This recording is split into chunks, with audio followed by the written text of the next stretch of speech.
Why are road partitions called Jersey barriers? If you love discovering the surprising stories behind everyday objects, make sure to subscribe for more.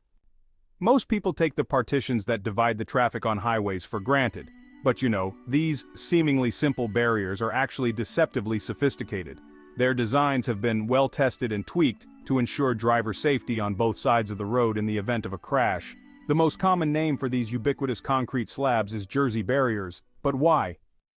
In the era before Jersey barriers, roads were divided by guardrails made of wooden beams, which were flimsy and therefore didn't prevent cars from crashing into each other.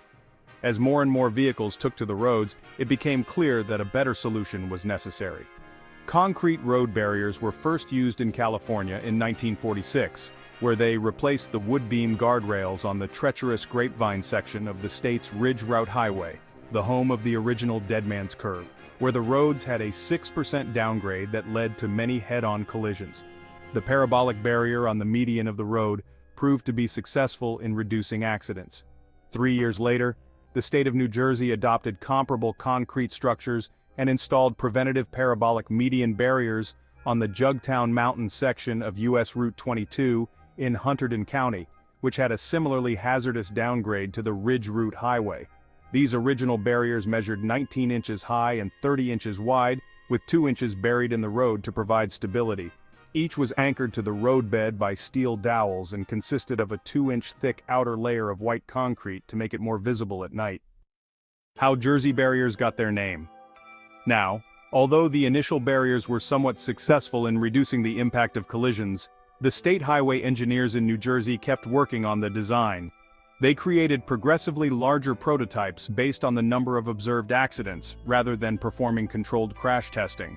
Eventually, in 1959, they settled on a standard barrier height of 32 full inches above the pavement, with a base that was 24 inches wide. The base itself is 3 inches high, and is followed by a 13-inch side slope before the barrier becomes vertical. These barriers were then implemented in various states, and although the design would be tweaked, like the creation of a 42-inch tall design for trucks, the barriers still proudly carry the name of the state where they were developed.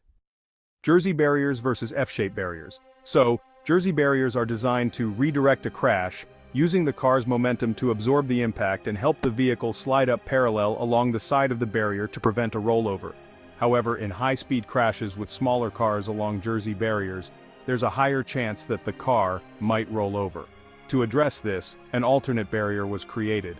According to the Federal Highway Administration, the F-shaped barrier maintains the same 3-inch high base but features a side that slopes 10 inches above the pavement, 3 inches less than the side slope of the Jersey barrier.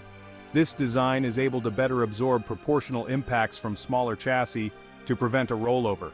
Although the F-shape is generally preferred, the use of Jersey barriers, as well as other barrier designs like constant slope, single slope and vertical, are still acceptable because they adequately pass crash tests administered by the National Highway Traffic Safety Administration.